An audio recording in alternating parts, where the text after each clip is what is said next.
The Church of Jesus Christ is largely sleeping, like a great bedroom.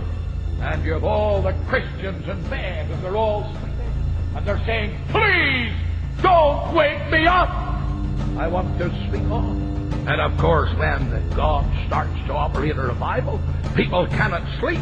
You can't sleep in church when the Spirit of God awakes the people. Look at the first verse of this 52nd chapter. Awake! Awake! Put on strength! Wake it up, you sleepy Christians! Awake, thou that sleepest! Arise from the dead!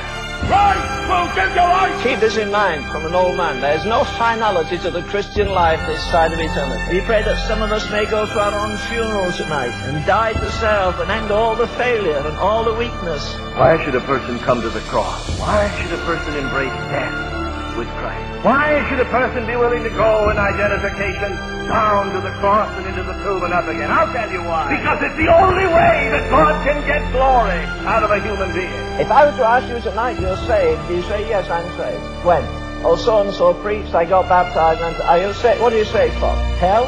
Are you saved from bitterness? Are you saved from lust? Are you saved from cheating? Are you saved from lying? Are you saved from bad manners? Are you saved from rebellion against your parents? Come on, what are you saved from? Who shall ascend the hill of God? Who shall stand in his holy place? He that hath clean hands and a pure heart, who hath not lifted up his soul to vanity, nor sworn deceitfully, he shall receive the blessing of the Lord. And there's no room for him in the inn. He got a bit older, there was no room in his family. His family turned on him. He went to the temple, no room in the temple turned on him. And when he died, there was no room to bury him. He died outside of the city. Well, why in God's name do you expect to be accepted everywhere? How is it the world couldn't get on with the holiest man that ever lived, and it can get on with you and me? Are we compromised? Are we compromised? Have we no spiritual stature? Have we no righteousness that reflects on their corruption? He that is from above is above all. I want to say to you, Christians, don't go around apologizing for him. Don't go around worried because you can't make his doctrines fit in with what you learned in school. All you learned in school was one fallen head instructing another fallen head.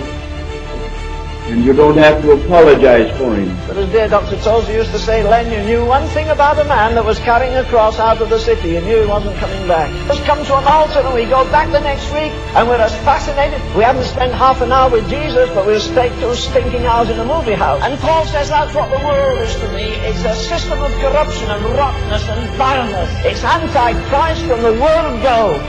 Is the world crucified to you tonight, or does it fascinate you?